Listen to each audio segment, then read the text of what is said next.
Commander Vex Prime's 3 eyes rolled in synchronized annoyance as he stared at the tactical display floating before his command chair. The holographic representation of the third planet from Sol showed a pretty blue marble, swirling with white clouds and sporting 2 modest ice caps. How utterly pedestrian.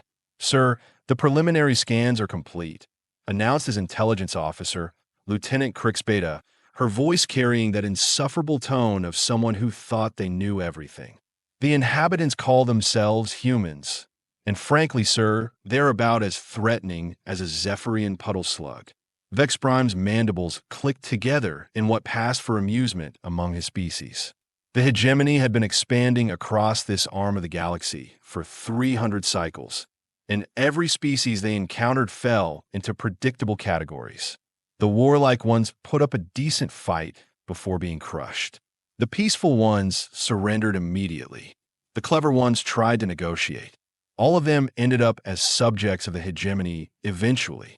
"Do tell, Lieutenant, what makes these humans so remarkably unremarkable?"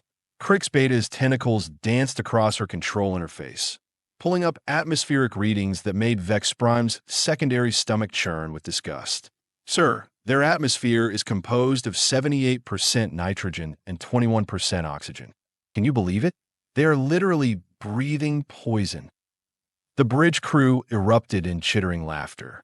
Even Vex Prime had to appreciate the cosmic joke.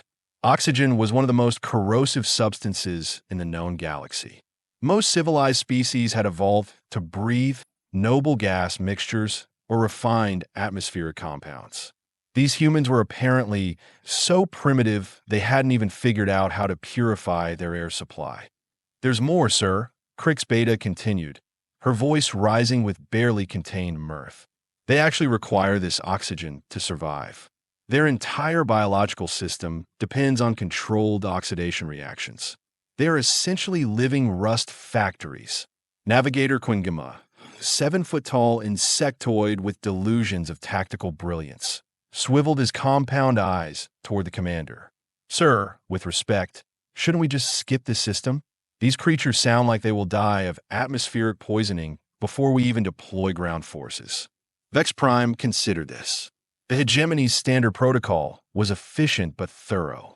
Every inhabited system received the same treatment: an orbital bombardment followed by ground occupation and resource extraction. But perhaps Quinn Gamma had a point. Why waste perfectly good antimatter on creatures who were apparently committing slow suicide just by breathing? "Run deeper scans," he commanded. "Let's see what else these oxygen addicts have managed to accomplish before they poison themselves into extinction." The sensor arrays of the Dreadnought inevitable conclusion went to work, probing every electromagnetic spectrum and gravitational anomaly within the Sol system. Vex Prime settled back in his command throne, already mentally composing his report to High Command. This would be the easiest conquest in hegemony history. Minutes passed. Then an hour. Crix Beta's usual smugness began to fade, replaced by a puzzled frown that made her facial tentacles writhe in confusion. "Sir, I'm getting some unusual readings." "Define unusual, Lieutenant." "Well, sir, these humans appear to have developed nuclear fission technology." She paused, her voice taking on a note of disbelief. "And nuclear fusion. And they have been detonating these weapons in their own atmosphere for recreational purposes." The bridge fell silent except for the ambient hum of life support systems. Vex Prime felt his digestive acids begin to bubble, a sure sign of stress among his people. "I'm sorry, did you say recreational purposes?" "Yes, sir. The historical data suggests they have exploded over 2,000 nuclear devices in their atmosphere over the past century. Many of them just to see what would happen." Crix Beta's voice cracked slightly. "Sir, they have been breathing radioactive fallout for generations, and their population has actually increased during this period." Quinn Gamma's compound eyes began to twitch, a nervous habit that had gotten worse since his promotion to Navigator. That's impossible. Nuclear radiation causes cellular breakdown in every known species. No one voluntarily exposes themselves to that level of ionizing energy. Apparently, Crix Beta said, her tone growing more uncertain by the minute. Humans use nuclear reactions to generate power for their cities. They also have something called nuclear medicine, where they deliberately inject radioactive isotopes into their bodies for healing purposes. The silence stretched longer this time. Vex Prime's 3 brains worked overtime, trying to process this information. A species that breathed poison and bathed in radiation as a hobby? It defied every biological principle he understood. Continue the scans, he ordered, though his voice lacked its usual authority. What about their military capabilities? More time passed. More readings flooded in. And with each new piece of data, the mood on the bridge grew progressively darker. Sir, Crix Beta began hesitantly. They appear to have weaponized their atmospheric composition. How does one weaponize breathing? They create fires, sir. Deliberately. They use oxygen to support massive combustion reactions as a form of area denial. Some of their military units specialize in creating temperatures hot enough to melt titanium alloys. She swallowed hard, a sound like grinding gravel. And sir, they consider this the conventional weapon, not a weapon of mass destruction. Vex Prime's primary brain began to ache. Show me their population centers. The holographic display shifted, revealing sprawling metropolises connected by vast networks of transportation infrastructure. But as Vex Prime studied the images more closely, details began to emerge that made his blood run cold. Lieutenant, are those chemical processing facilities? Yes, sir. Thousands of them. They manufacture substances that will be classified as chemical weapons by hegemony standards, except they use them for cleaning, food preservation, and personal hygiene. Personal hygiene? Yes, sir. They deliberately expose their skin to acids and caustic compounds as part of their daily routine. They also appear to consume ethanol, a potent neurotoxin, voluntarily and in large quantities during social gatherings. Navigator Quingamma made a sound somewhere between a wheeze and a sob. Sir, are we certain these are sentient beings and not some sort of weaponized biological hazard? Before Vex Prime could respond, Communications Officer Tech Delta spoke up from his station. Sir, I'm receiving signals from the planet. Multiple frequencies, all seemingly random chatter. Put it through the translators. The bridge speakers crackled to life with a cacophony of human voices speaking in dozens of different languages. The translation matrix worked overtime, converting the alien sounds into comprehensible hegemony standard. Yeah, Bob, I will be working on that nuclear reactor maintenance this weekend.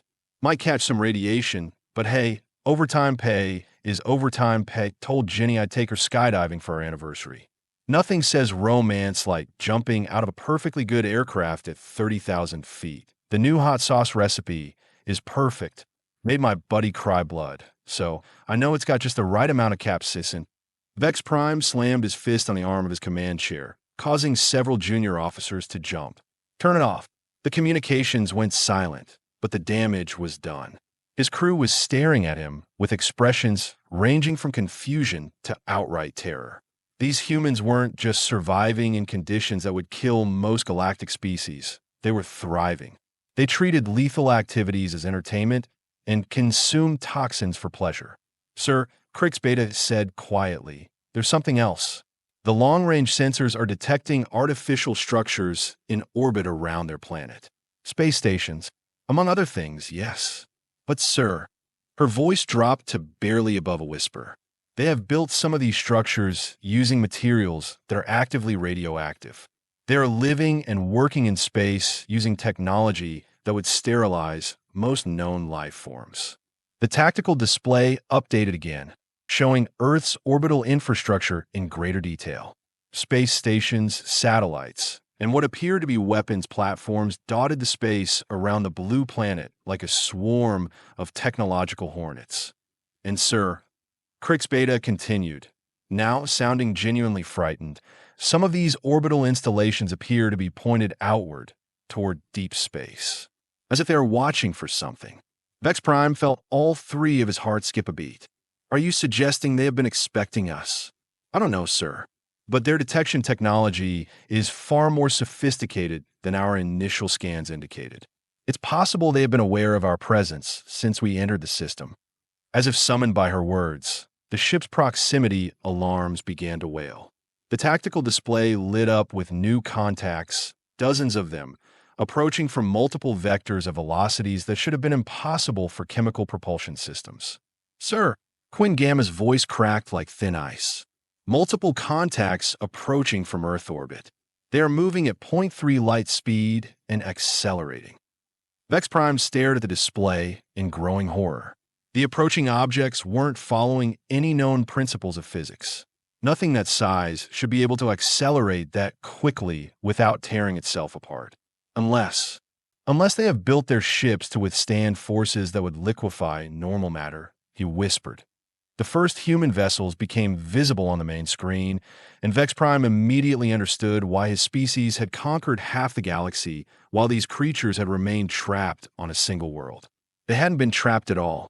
They'd been preparing. The human ships looked like they'd been assembled by madmen with access to unlimited resources and a complete disregard for safety regulations. Massive engines that glowed with barely contained fusion reactions. Hull plating that sparkled with embedded radioactive elements, and weapon systems that seemed designed by someone who thought overkill was just a starting suggestion.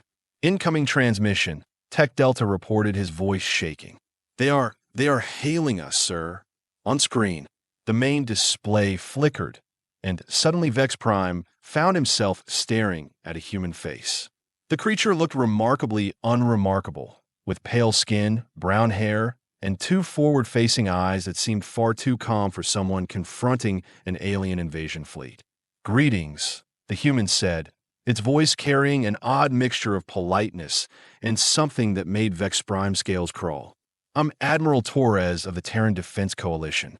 I hope you don't mind the welcoming committee, but we noticed you have been scanning our atmosphere pretty thoroughly. Figured you might want to chat about it." Vex Prime tried to summon his usual authoritative demeanor, but found his voice coming out as barely more than a croak. "I am Commander Vex Prime of the Galactic Hegemony. Your world has been selected for integration into our empire. Surrender now, and your deaths will be swift." The human's expression didn't change, but somehow his smile became infinitely more terrifying. "Well, Commander, that's an interesting offer, but I think there might be a small misunderstanding here. You see, we have been monitoring your communications, and we couldn't help but notice you seem to think our atmosphere is some kind of weakness." The smile widened, revealing teeth that looked sharp enough to tear through metal.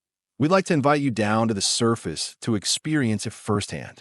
After all, there's nothing quite like breathing pure, unfiltered Earth air to really understand what makes us tick."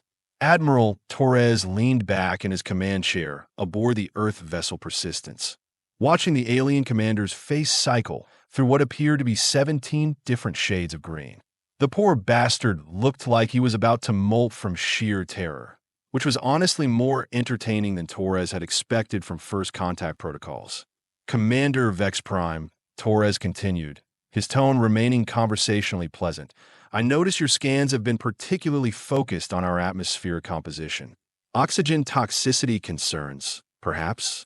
I completely understand. Most species find our air rather intense." On the bridge of the inevitable conclusion, Communications Officer Tech Delta was frantically running diagnostics on the translation matrix, convinced it had to be malfunctioning. No sentient being could sound that cheerful while discussing atmospheric toxicity as if it were a weather report. Admiral Torres, Vex Prime managed, his voice box producing sounds like grinding crystals. "Surely you understand the position you are in. My fleet carries enough firepower to sterilize your entire planet. Your bravado is admirable, but ultimately futile." Torres nodded thoughtfully, as if considering a chess move rather than responding to a genocidal threat. "That's a fair point, Commander. Your weapons are impressive. Antimatter warheads, plasma cannons, gravitational disruptors. Really top-shelf destruction there." He paused, tapping his fingers against his armrest. "Though I have to ask, have you given much thought to the logistics of orbital bombardment in an oxygen-rich environment?" Lieutenant Crix Beta, who had been monitoring the conversation while simultaneously running continuous atmospheric analysis, suddenly went very still. Her tentacles stopped their usual nervous writhing, and her three eyes focused with laser-like intensity on her sensor readings. "Sir," she whispered to Vex Prime, her voice barely audible, "the oxygen concentration in their atmosphere isn't just for breathing. It's—" She swallowed hard, the sound like grinding gravel. "Sir, their entire planet is essentially a massive fuel-air explosive waiting for ignition." The implication hit the bridge crew like a gravity wave. Every explosion, every energy discharge, every plasma bolt fired in that atmosphere would trigger cascading combustion reactions. They wouldn't be conducting an orbital bombardment. They'd be lighting the fuse on a planet-sized bomb. Torres seemed to notice their growing comprehension and nodded approvingly. Your science officer just figured it out, didn't she?" "Yes, Commander. Any significant energy discharge in our atmosphere tends to have rather spectacular secondary effects. We learned that the hard way during our early nuclear testing phase." His smile took on a distinctly predatory quality. "These days, we consider it a feature, not a bug." Navigator Quinn Gamma made a sound like air being let out of a punctured life support bladder. "Sir, if we fire on the planet, the atmospheric ignition could create a chain reaction visible from neighboring star systems. High Command would have our molting skins for creating that kind of diplomatic incident." Vex Prime's primary brain was working overtime, trying to find a tactical solution that didn't involve accidentally turning Earth into a stellar lighthouse. "Admiral Torres, perhaps we could discuss terms of surrender. Surely your people would prefer to avoid unnecessary casualties." "Oh, we are always interested in avoiding unnecessary casualties," Torres replied with the tone of someone discussing dinner plans. "That's why we have prepared some alternative options for your consideration." He gestured off-screen, and the tactical display on both ships updated to show Earth's defensive positions in horrifying detail. What the hegemony had initially dismissed as primitive orbital infrastructure revealed itself as a three-dimensional maze of interconnected weapons platforms, each one bristling with technology that made their own armaments look like children's toys. Magnetic acceleration cannons that could launch projectiles at significant fractions of light speed. Fusion rockets that could theoretically push asteroids into collision courses. And scattered throughout the system, installations that were putting out energy signatures like miniature stars. "Those would be our stellar engineering projects," Torres explained helpfully. "We have been practicing controlled fusion reactions for about 70 years now. Turns out, when you're already living on a planet that could explode if you sneeze wrong, you develop a certain casual attitude toward dangerous energy sources." Tech Delta was now openly weeping, which among his species sounded like steam escaping from a broken pipe. "Sir, they have weaponized their star. They are harvesting solar plasma and storing it in magnetic containment fields." "Not just storing it," Torres corrected cheerfully. "We have been improving it. Enhanced magnetic confinement, artificial gravity wells, controlled matter-antimatter annihilation chambers. Really, the solar system is just one big laboratory for testing increasingly creative ways to harness destructive forces." The tactical display updated again, revealing the true scope of human defensive capabilities. The asteroid belt had been turned into a massive mining and manufacturing operation, with robotic facilities churning out weapons platforms and defensive installations. Mars sported installations that were clearly military in nature, including what appeared to be a planetary mass driver capable of launching projectiles across interplanetary distances. "And that's just the inner system," Torres continued, apparently enjoying himself immensely. "Our outer system installations are where we really let our imaginations run wild. Jovian atmosphere processors, Saturn ring particle accelerators, and some truly experimental work with controlled black hole formation near Neptune." Vex Prime felt his auxiliary hearts beginning to fibrillate. "You have created artificial black holes for weapons research." "Oh, not just weapons research," Torres said with the enthusiasm of someone discussing a favorite hobby. "We use them for waste disposal, exotic matter production, and recreational time dilation experiments. There's a research station near Neptune where the crew experiences one day for every week that passes on Earth. They volunteer for duty there just for the accelerated career advancement opportunities. Lieutenant Crix Beta was now making sounds like a malfunctioning atmosphere processor. Sir, they're using gravitational anomalies as employment benefits. These creatures have no concept of reasonable safety margins. The human Admiral leaned forward slightly, his expression becoming more serious. Commander Vex Prime, I think we need to address the fundamental misunderstanding here. You have been operating under the assumption that Earth is some kind of backwater planet inhabited by primitive creatures who haven't figured out how to properly manage their environment. Torres stood up, and for the first time, Vex Prime noticed that the human moved with the fluid grace of a predator despite breathing atmosphere that should have been slowly dissolving his lungs. The truth is, Commander, we didn't end up with this environment by accident. We chose it.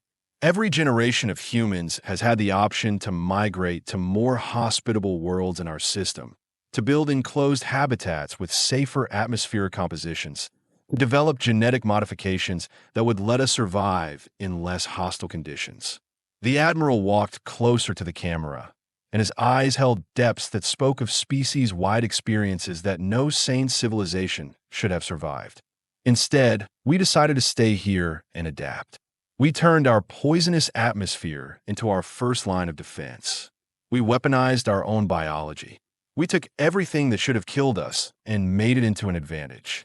On the bridge of the inevitable conclusion, the crew was beginning to understand the true horror of their situation. They weren't facing a primitive species that had stumbled into dangerous technology.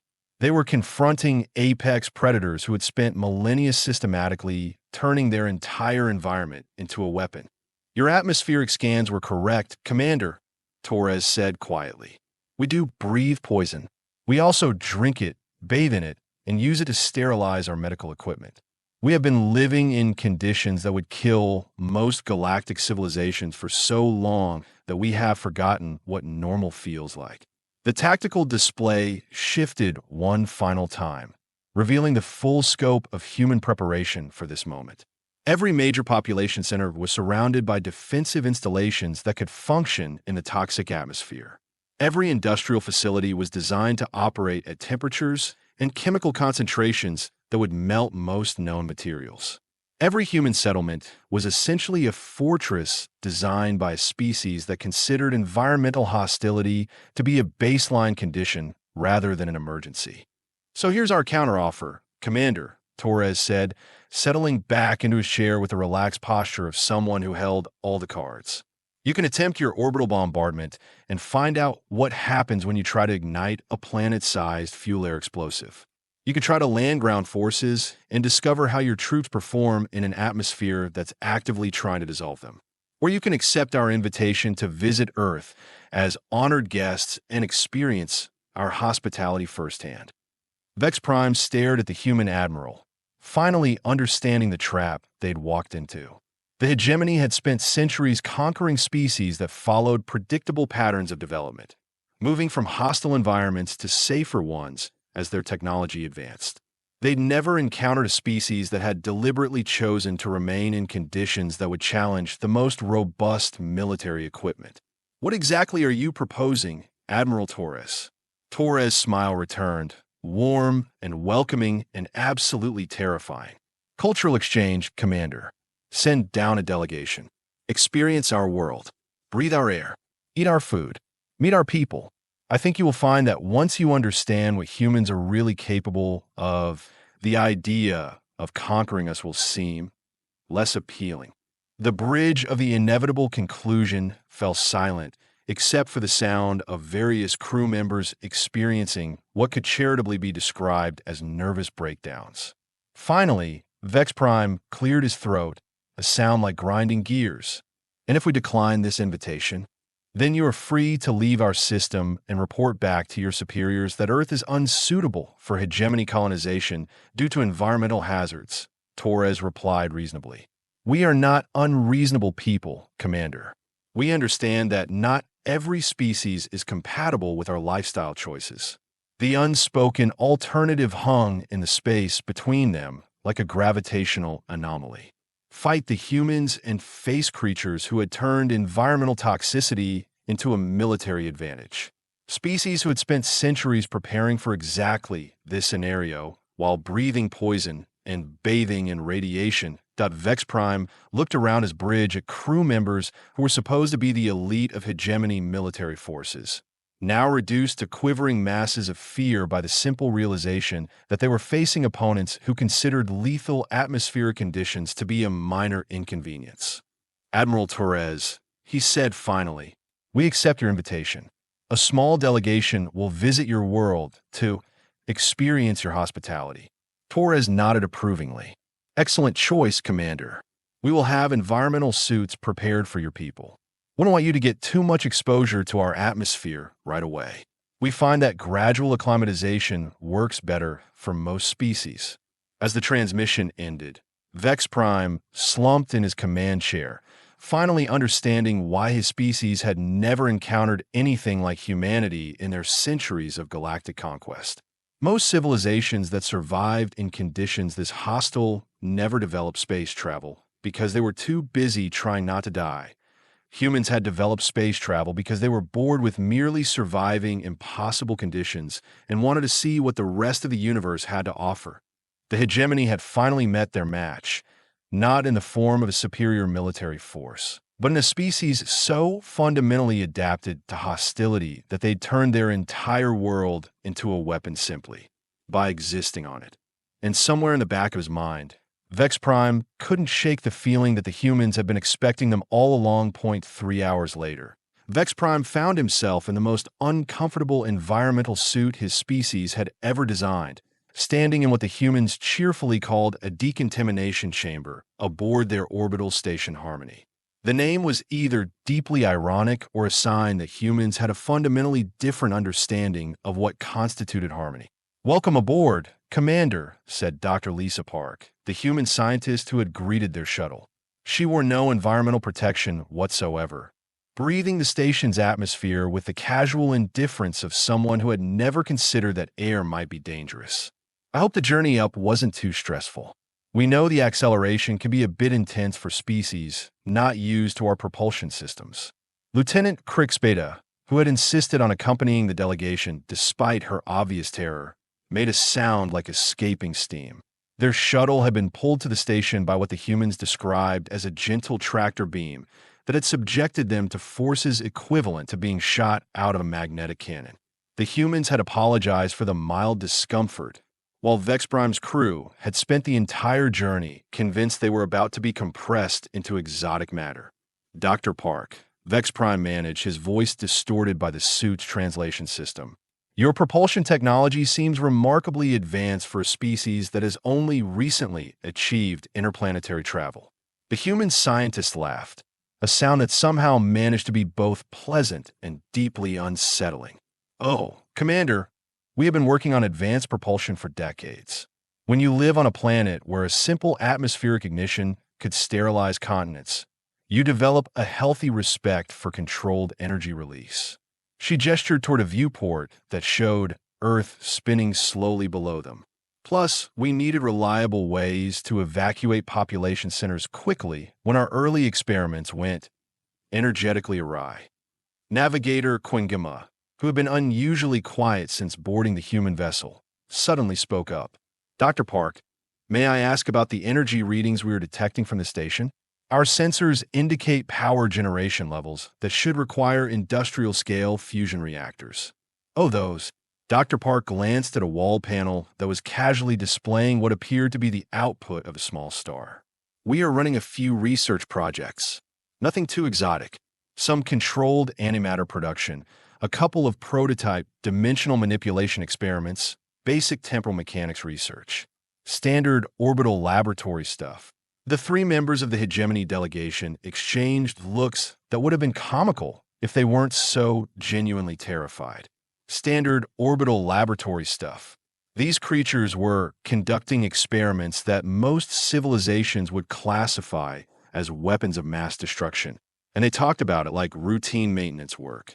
"Dr. Park," Vex Prime said carefully, "when you say temporal mechanics research, oh, we're just playing around with localized time dilation fields. Nothing major. Dr. Rodriguez over in Section 7 managed to create a pocket where she aged 3 minutes while 6 hours passed outside the field. We are hoping to scale it up for agricultural applications. Park's tone suggested she was discussing the weather rather than technology that could fundamentally alter the nature of causality. Imagine being able to grow crops in accelerated time while keeping the surrounding ecosystem stable. The applications for food security are enormous. Crix Beta made a sound like a dying atmospheric recycler. They are weaponizing time for farming, she whispered to Vex Prime in their native tongue. I heard that, Dr. Park said cheerfully in perfect hegemony standard, causing all 3 aliens to jump. And yes, we do consider most advanced physics to be dual-use technology. The same principles that let us accelerate crop growth could theoretically be used to age enemy equipment into uselessness, but we prefer to focus on the constructive applications. She began leading them through corridors that looked deceptively normal, until Vex Prime noticed that the walls themselves were generating the soft lighting. Not light fixtures embedded in walls, but walls that had been engineered to produce illumination as a basic property of their molecular structure. Dr. Park, Quinn Gemma ventured, your construction materials appear to be exhibiting properties that our physics databases suggest should be impossible. Programmable matter, Park explained as if discussing furniture. We developed it about 15 years ago when we realized that traditional construction methods weren't efficient enough for large-scale space infrastructure. Why build walls and then install lighting when you can just program the walls to be lighting? She ran her hand along a section of wall, and the material rippled like liquid before solidifying into a different color. The same basic principles work for environmental control, structural reinforcement, and emergency reconfiguration. They passed a viewport that offered a view of Earth's surface, and Vex Prime found himself staring at patterns of lights that seemed to pulse in coordinated rhythms across entire continents. Dr. Park, those illumination patterns on your planet's surface, communication networks, she replied. We discovered that bioluminescent organisms could be genetically modified to transmit data. Now most of our major cities use living light networks for quantum encrypted communications. It's more secure than traditional electromagnetic systems, and the organisms actually improve air quality as a side benefit. Lieutenant Crix Beta was now making continuous low-frequency sounds that indicated her stress levels had exceeded her species' normal operational parameters. They have turned their entire planet into a living computer network, she managed. Well, not the entire planet, Dr. Park corrected. The ocean networks are still in beta testing. We are having some compatibility issues with the deep-sea installations and the volcanic vent ecosystems. Turns out that organisms adapted to extreme pressure and temperature don't always interface well with standard biological communication protocols. She said this as if discussing minor software bugs rather than describing technology that could revolutionize galactic communications. The hegemony's most advanced worlds still relied on quantum entanglement networks that required massive infrastructure investments. These humans had apparently solved interplanetary communication by convincing bacteria to glow in organized patterns. They arrived at what Dr. Park described as the main observation deck, a space that offered panoramic views of Earth's orbital infrastructure. What Vex Prime saw through the massive transparent barriers made his 3 hearts collectively skip several beats. The space around Earth wasn't just populated with defensive installations and research stations. It was filled with structures that defied every principle of engineering he understood. Massive, rotating habitats that seemed to be generating their own gravitational fields. Construction platforms where robotic systems were assembling what appeared to be ships the size of small moons. And scattered throughout the orbital network, installations that were clearly experimental in nature, some of which were producing energy signatures that shouldn't have been possible with any known technology. Dr. Park, Vex Prime said slowly, how long has your species been preparing for contact with other civilizations? The human scientist was quiet for a moment, her expression becoming more serious. Commander, I think that's a question better answered by someone with more historical perspective. Would you mind if I introduced you to Professor Mitchell? He's been studying the development of human space capabilities since before we had space capabilities. She led them to another section of the station, where they encountered a human male who appeared to be significantly older than Dr. Park, with gray hair and lines around his eyes that spoke of decades spent staring at distant stars. Professor Mitchell greeted them with the same casual friendliness that seemed to characterize human interactions, despite the fact that he was meeting alien beings for the first time in recorded history. "Commander Vex Prime," Mitchell said, settling into a chair that molded itself to his body with the fluid grace of programmable matter. "Dr. Park tells me you are curious about our timeline for preparing for galactic contact. It's an interesting question, and the answer might surprise you." The professor gestured toward a wall display that came to life with historical images and data streams. "We have been watching your species' expansion across this galactic arm for approximately 200 Earth years. Your energy signatures, your propulsion systems, your communication patterns. We have been studying hegemony technology and tactics since before your great-grandparents were born." The three hegemony officers stared at the display in growing horror. Images of their own ships, detailed technical specifications, tactical analyses of previous conquests. The humans hadn't just been expecting contact. They'd been conducting comprehensive intelligence operations across interstellar distances. "How?" Quinn Gamma whispered. Professor Mitchell smiled with the expression of someone who had been waiting decades to have this conversation. "Commander, when you live on a planet where survival requires constantly monitoring environmental threats, you develop excellent observation skills. We have been watching the electromagnetic spectrum for signs of technological civilizations since we first developed radio astronomy. Your empire's expansion has been visible to us for generations." The wall display shifted, showing star charts with marked territories indicating hegemony expansion over the past 2 centuries. Each conquered system was noted with detailed analyses of the tactics used, the timeline of occupation, and the ultimate fate of the indigenous populations.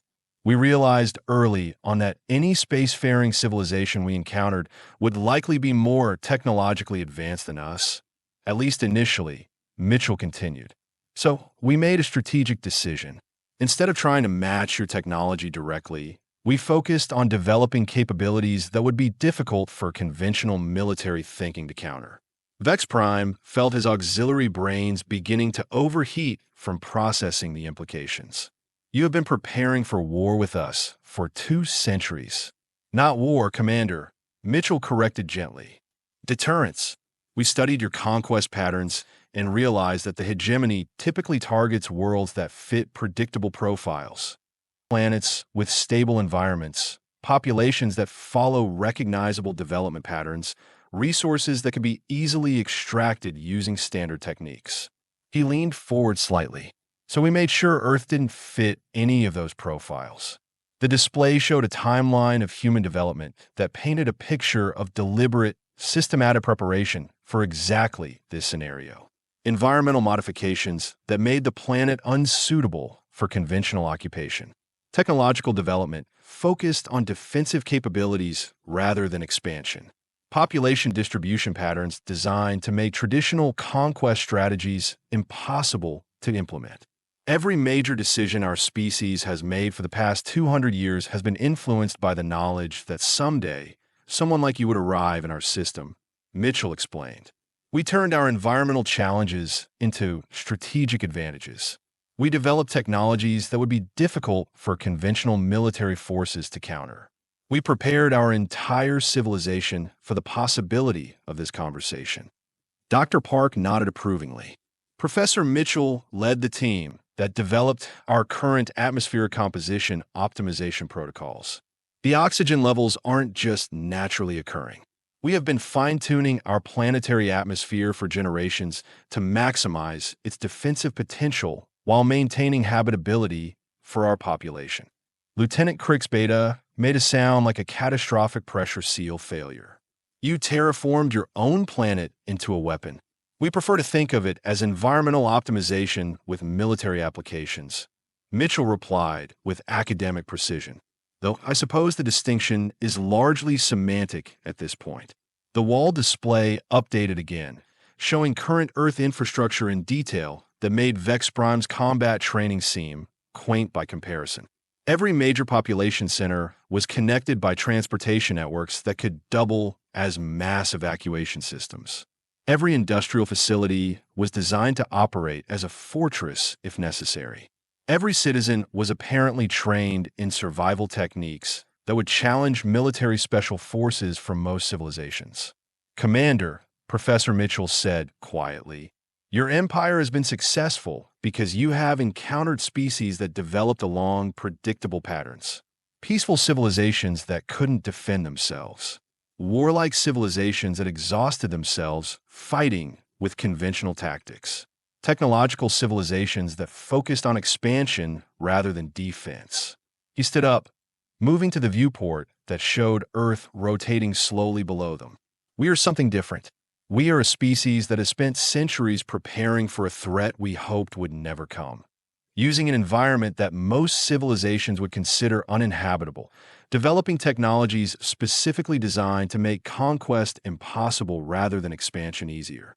Vex Prime stared at the human professor, finally understanding the true scope of what his empire had encountered. Not a primitive world ripe for conquest, not even an advanced civilization unprepared for war. They had found a species that had turned their entire existence into a carefully crafted deterrent against exactly the kind of threat the hegemony represented. "What happens now, Professor Mitchell?" The elderly human smiled, the expression carrying depths of planning and preparation that stretched back generations. "Now, Commander, you have a choice to make. You can report back to your superiors that Earth is unsuitable for hegemony expansion due to environmental and strategic complications. Or you can recommend that the hegemony consider alternative approaches to interstellar relations." He turned away from the viewport, his eyes holding the calm confidence of someone whose species had spent 2 centuries preparing for this exact moment. "Either way, Commander, I think you will find that the age of easy conquest in this part of the galaxy has just come to an end.